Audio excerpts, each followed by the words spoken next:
8 hours after I said, "I do," to the man everyone told me I was lucky to have, one sentence on his phone made me question whether the marriage I had just entered was real at all. I woke sometime before dawn because my mouth was dry. For a few seconds, I didn't remember where I was. Then I felt the weight of my wedding ring on my finger and saw Adrian sleeping beside me, and everything came rushing back. The ballroom full of people. My parents smiling until their cheeks hurt. Adrian taking my hand in front of everyone. Our first night in the new apartment in downtown Chattanooga. I was still wearing the champagne silk robe I had put on after we came home. Adrian had fallen asleep in his white dress shirt and charcoal pants after a long night of celebrating. His tie was somewhere on the floor, and one arm rested across the empty space where I had been sleeping. I smiled when I looked at him. Even exhausted, he looked like the same polished, handsome man I had been proud to call my husband only hours earlier. I carefully slipped out of bed, trying not to wake him. I had taken only 2 steps toward the kitchen when a soft vibration came from the bedside table behind me. Adrian's phone. It was lying on the bedside table with the screen facing up, its light cutting through the dark room. I almost ignored it. Whatever could not wait until morning was his business, not mine. Then the phone vibrated again. I turned back, and the name on the screen stopped me. Vanessa Brooks. I knew that name. Vanessa was a regional sales director Adrian had mentioned through work. She was older than him, divorced, and had a teenage daughter. Nothing about that had ever bothered me. Adrian worked in pharmaceutical sales. He dealt with people constantly. But this wasn't a work message. The preview on the lock screen was short enough that I could read it before the display dimmed. "Are you asleep yet? I know tonight belongs to your wife, but I miss you." I stood perfectly still. My first thought was that I had misunderstood it. Maybe there was context I didn't know. Maybe Vanessa had an odd sense of humor. Maybe there was some explanation that would make the words sound less intimate. Then they looked at 4 in the morning. I wanted one. Desperately. I looked at Adrian. He hadn't moved. Less than 8 hours earlier, that man had stood beside me in front of our families and promised me a life together. Later, in this apartment, he had held me until I fell asleep feeling safer and happier than I could remember. Now a woman I knew only as someone from his professional world was telling my husband that she missed him on our wedding night. The screen went black. The room became quiet again, but something inside me had already shifted. I looked at my wedding ring, then at Adrian, then back at the silent phone. For the first time since I had met him, I was afraid that asking who Vanessa Brooks was might not be the right question. The question forming in my mind was much worse. What was Vanessa Brooks to my husband? I kept staring at the dark phone, trying to convince myself that one message should not be enough to rewrite everything I knew about Adrian. For the past year, he had given me almost no reason to doubt him. When we first started dating, he was attentive without making it feel like a performance. He remembered my early shifts at the dental clinic, sometimes brought me coffee before work, showed up when he said he would, and treated my parents with an easy respect that never felt rehearsed. My mother once told me, "Maya, that man was raised right." I had been proud of him. More than that, I had been proud of myself for finding him. Friends told me I had found one of the good ones, and somewhere along the way, I started believing our relationship said something about my life. I was 28, doing work I enjoyed, building a stable future, and marrying a man I trusted. Everything seemed to be falling into place. Our wedding had made that feeling even stronger. At our Chattanooga reception, my parents looked happier than I had seen them in years, and Adrian seemed completely at ease becoming my husband. When someone told him to take good care of me, he smiled and said, "I will." I had believed him without hesitation. At one point, someone told him to take good care of me. Adrian smiled and said, "I will." I had believed him without hesitation. A few weeks before the wedding, we had spent a Sunday moving the last of my things into the apartment. Most of the furniture was already there, but boxes still covered part of the living room, and I remember standing among them wondering how long it would take before the place actually felt like ours. Adrian had come up behind me, looked around the room, and said, "Give it time. We are going to make this home." It was such an ordinary sentence that I had barely thought about it afterward. We spent the rest of the afternoon deciding where my books would go and arguing playfully over which kitchen cabinets should hold the coffee mugs. Nothing about him had suggested he was reluctantly stepping into a future someone else wanted for him. He had seemed invested in the small details, the kind that had made marriage feel less like one beautiful day and more like a life we were already beginning to build together. Standing beside our bed now, I hated that my mind was pulling those memories apart, searching for warning signs. I could not find any obvious ones. That almost made the message worse. If Adrian had been distant or secretive, I could have told myself I had ignored what was right in front of me. But the man asleep beside me had spent a year making trust feel easy. I considered waking him. I could say Vanessa's name and watch his face. I could demand an explanation before another minute passed. But then another thought stopped me. If there was an innocent explanation, I wanted the truth. If there was not, I still wanted the truth. And if I woke Adrian first, all I would have was whatever explanation he chose to give me. I looked at his phone again. My stomach tightened as I understood the choice in front of me. I was not ready to accuse my husband of something I could not prove, but I was no longer willing to dismiss what I had seen just because believing him would hurt less. Adrian remained asleep as I stepped quietly back toward the bedside table. This time, I was not looking at the phone by accident. I had decided I needed to know. I stood beside the bed for several seconds before reaching for Adrian's hand. My fingers felt cold, and I hated what I was about to do. I had never searched his phone before. Until that morning, I had never believed I needed to. But Vanessa's message had changed the question. I was no longer wondering whether I trusted Adrian enough to respect his privacy. I was wondering whether the trust one had been protecting was based on the truth at all. Adrian had fallen into a deep sleep after the long reception and several drinks, and when I gently lifted his hand, he barely stirred. I pressed his thumb against the fingerprint sensor. The screen unlocked. For 1 second, I almost put the phone back. Then I remembered the words on the notification. I opened the conversation with Vanessa. I did not have to search far. The first messages I saw were enough to destroy the innocent explanation I had been trying to invent. Vanessa did not talk to Adrian like a colleague. She told him she missed him. She called him affectionate names. Adrian answered with the same warmth. I scrolled farther, not looking for every detail, only trying to understand what I was seeing. The dates mattered more than anything else. The messages stretched backward through the weeks before our wedding, with references to time they had spent together and plans they had made. Whatever Adrian and Vanessa had, it had been going on well before that night. I felt something inside me go quiet. This was not one inappropriate message from a woman who wanted my husband. Adrian wanted her too. Vanessa Brooks was 41, divorced, raising a teenage daughter, and someone Adrian knew through his professional world. None of those facts mattered as much as the one staring at me from the screen. They had a relationship, and my husband had carried that relationship all the way to our wedding day. I stopped scrolling and looked at him. Adrian was still asleep only a few feet away, completely unaware that the woman he had married now knew something she had not known when she stood beside him at the altar. Until that moment, some part of me had still been waiting for a misunderstanding to reveal itself. There was none. I had my answer about Vanessa. She was not simply a coworker who had crossed a line. She was the woman my husband had been emotionally involved with while he was building a future with me. That realization should have answered everything, but instead it created a question I could not ignore. If Adrian wanted Vanessa badly enough to keep this relationship alive, why had he gone through with marrying me? I looked back at the conversation, and this time I stopped searching for proof that he had betrayed me. I already had that. I began looking at the dates surrounding our engagement and wedding preparations, because now I needed to understand something much bigger, why Adrian had chosen to become my husband while he was still choosing her. I moved backward through the conversation, paying less attention to the affectionate words and more attention to the dates.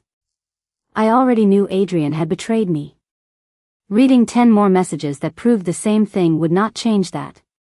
What I needed to understand was how far back the deception reached. The answer came quickly. I found messages from the month we finalized the wedding venue, then from the week Adrian and I had spent an entire Saturday shopping for furniture for our apartment. Vanessa had been there in the background of those days, not physically, but in conversations Adrian had deliberately kept separate from me. One afternoon, while I had been comparing dining tables and asking Adrian whether we needed seating for 4 or 6, he had later messaged Vanessa about seeing her after work. I remembered that afternoon more clearly than I wanted to. I had preferred the smaller table because it fit the apartment better, but Adrian had pointed toward one with an extra leaf and said we might be glad for the space someday. I had laughed and asked whether he was already volunteering us to host Thanksgiving. He had smiled and said somebody eventually had to become the house where everyone gathered. At the time, I had heard possibility in that answer. Maybe our parents sitting across from each other. Maybe children at the end of the table years from now. Maybe traditions that did not exist yet because we had not created them.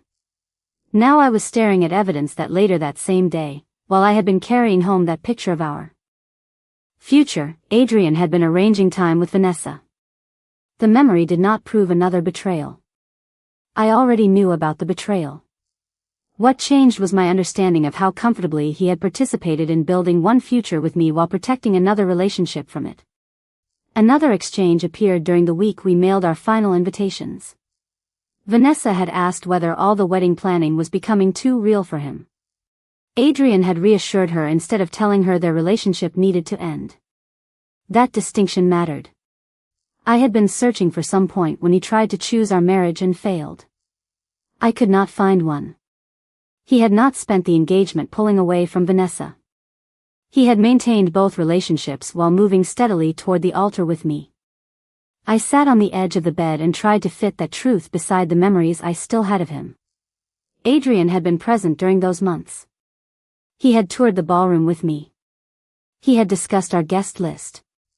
He had carried boxes into this apartment and stood in the living room talking about where we should put the couch. He had never seemed trapped or reluctant. That was what made the situation harder to understand. If he had wanted Vanessa, he could have ended things with me before hundreds of people watched us exchange vows.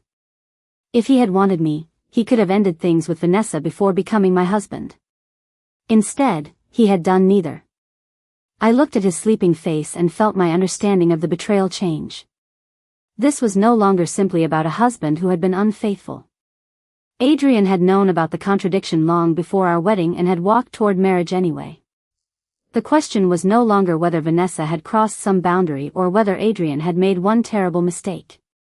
He had not simply cheated before our marriage, he had kept choosing our wedding while choosing to keep Vanessa too. My embarrassment began giving way to something colder and clearer. I needed to know where I fit inside the version he had never shown me. So I stopped paying attention to the messages about when Adrian and Vanessa had met or how much they missed each other. Those details could only confirm what I already knew. I searched instead for my own name and for the conversations surrounding our wedding, because there was one answer I still did not have. I knew what Vanessa was to Adrian. Now I needed to know what I was to him. My name appeared in the conversation more often than I expected, but Adrian rarely talked about me the way a man should talk about the woman he was about to marry. He described me in practical terms. I was kind. Dependable. From a stable family. His parents liked me. At first, those words almost sounded like compliments. Then I kept reading. In one exchange, Vanessa had asked why Adrian was going through with the wedding if their relationship meant so much to him. His answer made my stomach tighten. He said marrying me would finally get his parents to stop worrying about him. They wanted him settled down, with a wife they trusted and a home that looked stable. According to Adrian, I fit that life perfectly. He wrote that I was the kind of woman who would take care of a home, stay close to family, and make his parents feel secure about his future. Then he mentioned children. He told Vanessa that once I became pregnant and eventually gave his parents the grandchild they wanted, the pressure on him would ease. I read those lines twice because the first time my mind refused to absorb them. Only hours earlier, I had believed Adrian married me because he wanted to build a family with me. In his private conversation with Vanessa, Family sounded less like a shared dream and more like a responsibility he had assigned to me. I thought about all the times his parents had welcomed me warmly. There was nothing in the messages suggesting they knew what Adrian was doing, and I did not blame them for choices that were clearly his. That almost made it worse. Adrian had taken ordinary hopes his parents had for him and used them to justify a marriage built on information he had deliberately kept from me. I remembered dinner at his parents' house a few months earlier. His mother had been clearing dessert plates when she smiled at me and said she had never seen Adrian so settled. She told me it gave her peace to know he had found someone who wanted the same kind of stable life he did. Adrian had been sitting right there. He had smiled, reached for my hand, and let me accept those words as though they described something we both understood. I had gone home that night feeling welcomed into his family, not pressured by them. That distinction mattered to me now. His parents might have wanted marriage and grandchildren for their son, but they had not made the promises Adrian made to me. They had not hidden Vanessa. Whatever expectations existed in that family, Adrian had chosen how to respond to them. Instead of being honest about the life he actually wanted, he had apparently used me to make one version of his future look complete. The warmth I remembered from that dinner was still real. What had changed was my understanding of what Adrian had been doing while everyone else believed the same story I did. I looked down at the ring on my finger. Until that moment, I had thought being his wife meant I was the person Adrian had chosen above everyone else. Now I was beginning to understand that being chosen for marriage and being chosen with love and honesty were not necessarily the same thing. Vanessa had his private promises. I had a role in a future Adrian had apparently designed without asking whether I wanted any part of it. I had made my vows believing Adrian and I were agreeing to the same future. He had known we were not. Then I reached a newer section of the conversation. Vanessa was no longer asking Adrian why he was marrying me. She was talking about the wedding itself. About that night. About the hours Adrian was spending with his new wife. And Adrian had answered her. I read Adrian's reply once, then again, because I needed to be certain I was not letting anger change the meaning of his words. Vanessa had told him she hated knowing he was spending the night with me. She knew exactly where he was, what day it was, and what our wedding meant. Adrian did not tell her that she needed to accept his marriage. He did not say their relationship was over. Instead, he reassured her. He told her that this was something he had to do because I was his wife now and because everyone expected us to begin our marriage like any other newlywed couple. Then came the words that changed the way I remembered the last few hours. He told Vanessa not to be jealous because it was only for tonight. Tomorrow, he said, things between them would return to normal. I lowered the phone and looked across the bed at him. Earlier that night, Adrian had carried our bags into the apartment while I laughed about how exhausted my feet were after the reception. He had brought me water, helped me settle in, and held me close until I fell asleep. I had experienced those moments as the beginning of our marriage. Adrian had apparently experienced them as something temporary he needed to get through before returning to the life he had already promised Vanessa. That realization hurt differently from discovering the affair. The messages in the earlier months had damaged my memories of our engagement. These messages reached into something that had happened only hours ago and changed its meaning while I was still standing inside it. I did not feel jealous of Vanessa anymore. I did not care that she was older than me, divorced, successful, or that she had known Adrian through work. Comparing myself to her suddenly seemed beside the point. The problem was Adrian. He had divided his life into compartments and decided what each woman would provide without allowing me to know that I was part of that arrangement. Vanessa received assurances that his marriage would not take him away from her. I received vows that made me believe there was no one else. I felt an impulse to wake him immediately. I wanted to say his name and make him look at the messages with me. My hand even moved toward his shoulder before I stopped. If I woke him now, he would start explaining. Maybe he would apologize. Maybe he would minimize what I had read or insist that some part of it meant something different. I was not ready to let his explanation become louder than the facts in front of me. For once, Adrian did not get to decide how this story was understood. I looked through the conversation one final time, not searching for another secret, but but making sure I had understood the sequence correctly. There was nothing else I needed the phone to tell me. I locked the screen, placed it back on the bedside table, and stepped away. The search was over. What frightened me now was not another message. It was what the messages I had already read meant about the marriage I had entered only hours before. Once the phone was back on the table, the question changed. I was no longer trying to understand Vanessa. I was trying to understand what Adrian had taken from me by letting me marry him without the truth. What I had not understood until then was why the truth felt even worse than simply discovering that my husband had been unfaithful. I had spent the last several minutes wondering what Vanessa had that I did not, but that question suddenly felt meaningless. This was never a competition between two women. Vanessa had not stood beside me at the altar and made promises to me. Adrian had. I thought about the vows I had spoken only hours earlier. I had meant every word because I believed I understood the life I was agreeing to enter. I believed Adrian was choosing the same marriage I was choosing. He knew that was not true. He knew Vanessa existed. He knew he intended to keep her in his life. He knew he was presenting me with one future while privately planning another. And he had allowed me to make the most important promise of my life without giving me the information that might have changed my answer. That was the part that finally broke through my humiliation. Adrian had taken away my ability to choose. For a moment, I was back at the ceremony just before it was my turn to speak. I remembered being nervous, but it had been the ordinary kind of nervousness I expected a bride to feel when a room went quiet and a promise suddenly became real. I had looked at Adrian and steadied myself because I believed I knew the man standing across from me. I knew his habits, his work, his family, the way he took his coffee, the way he laughed when he was genuinely surprised. Or at least I had believed those pieces added up to the truth of who he was. When I said my vows, I was not gambling on a stranger. I thought I was making an informed decision about someone I trusted. That memory made the betrayal feel more precise. Adrian had not simply made a choice I disliked behind my back. He had withheld something that could have changed whether I made my own promise at all.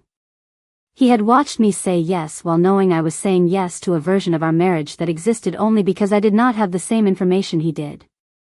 If he had told me before the wedding that he loved another woman, I could have walked away. If he had told me he wanted a wife his parents would approve of while maintaining a separate relationship, I could have refused. If he had told me he expected me to build a home and eventually have children while he continued seeing Vanessa, I would have known what kind of marriage he was actually offering. Instead, he had decided that I did not need to know. I looked at him sleeping peacefully a few feet away, and something inside me shifted from disbelief into clarity. I did not suddenly stop loving the man I had known for a year. Feelings do not disappear that neatly. But I could no longer confuse loving him with trusting him. Those were two different things now. I could not even tell myself that our marriage had simply developed a serious problem, because the problem had been there before the marriage began. I had entered it without knowing the terms Adrian had privately created. My eyes filled with tears before I could stop them. I lowered myself to the floor beside the bed, still wearing my champagne silk robe, and covered my mouth so I would not wake him. I was not crying because Vanessa had won something from me. I was crying because only hours earlier, surrounded by everyone I loved, I had believed I was freely choosing a future with a man who was freely choosing the same future with me. Now I understood that only one of us had known the whole truth. And sitting there beside our wedding bed, I finally let myself grieve the marriage I thought I had entered. I stayed on the floor until my breathing settled enough for me to think beyond the next few minutes. The first thought that came clearly was almost impossible to say, even inside my own head, I could leave. I could end a marriage before most of our wedding guests had even finished sleeping. The idea felt absurd because only hours earlier, everyone I loved had watched me promise Adrian a lifetime. My parents had been glowing with pride. Friends had hugged me and told me how happy they were for us. There were photographs of me smiling beside a man I believed I knew. By breakfast, I could be wondering how to explain that the marriage those pictures celebrated might already be over. Shame rose in me before I recognized what it was. I imagined people asking what happened. I imagined admitting that while I had been telling everyone how wonderful Adrian was, he had been promising another woman that marriage would not take him away from her.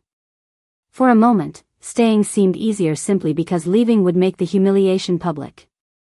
Then I understood how dangerous that reasoning was. Other people had celebrated our wedding, but they did not have to live inside our marriage. I did. Protecting myself from embarrassment could not become a reason to accept a life I never knowingly chose. Still, the answer was not as simple as standing up and walking out. I loved Adrian. That truth embarrassed me too, but I could not pretend it had vanished. A year of memories did not disappear because one morning exposed what had been hidden underneath them. I could remember the man who brought me coffee before early shifts, made my parents laugh, helped me carry boxes into this apartment, and held my hand at our wedding. Those moments had been real to me, even if I no longer knew what they had meant to him. I did not know whether love could survive what he had done. I did not know whether I wanted it to. But as the darkness outside the windows began fading toward gray, one decision finally became clear. I was not going to wake Adrian and pretend we were ordinary newlyweds. I was not going to make breakfast, smile through the morning, or protect the image of our perfect wedding because I was afraid of what people might think. When he opened his eyes, he would eventually have to face the fact that I knew. I was not ready to decide whether that conversation would end our marriage, and I was not going to force myself into an answer while I was still sitting on the floor in shock. I only knew that the first morning of our marriage would not continue as if nothing had happened. I wiped my face and looked toward the windows. The first pale light of morning was beginning to reach downtown Chattanooga. I still did not know whether I would be Adrian's wife by the time another night came. I only knew that when morning fully arrived would no longer help him pretend that the marriage we had celebrated hours earlier was the marriage he had actually given me. Morning arrived slowly, turning the windows of our Chattanooga apartment from gray to pale gold. I remained on the floor beside the bed, my champagne silk robe wrinkled around me, my wedding ring still catching the light whenever I moved my hand. Adrian was sleeping only a few feet away. Legally, nothing had changed since we came home from the reception. I was still his wife. He was still my husband. But the relationship those words had described to me the night before no longer existed in the same way. I had trusted Adrian without reservation. Now that trust was gone, and no explanation he could offer after waking could erase the fact that he had allowed me to enter our marriage without knowing the truth. I looked at the phone on the bedside table. It was dark and silent now. I felt no temptation to pick it up again. There was nothing else I needed to discover. The unanswered question was no longer what Adrian had hidden, it was what I would do with the truth. I still did not know whether I would stay or leave, and for the first time I stopped demanding an answer from myself before sunrise. One consequence was already real, the version of our marriage that depended on my ignorance was over. When Adrian woke, I would not pretend, protect appearances, or let him decide what the messages meant before I had a chance to speak for myself. The marriage might continue or it might end, but either way, it could not return to the one I had believed in the night before. Soon, our families would begin waking up. My mother would probably send a message asking how her newly married daughter was feeling. Friends would start sharing photographs from the reception, freezing moments in which Adrian and I looked exactly like the couple everyone believed we were. There would be congratulations waiting on my phone, questions about our first morning, people expecting happiness because happiness was the last thing they had seen from us. I was not ready to tell any of them what had happened. I did not even know what I would call it yet. A betrayal. A marriage built on a lie. The beginning of an ending I had not decided on. But not being ready to explain the truth was different from agreeing to hide it forever. I could take time before involving our parents or answering questions from friends. I could let the outside world remain quiet for a few hours while I figured out what I needed from Adrian. What I could not do was perform happiness inside this apartment just because everyone outside it still believed yesterday's photographs.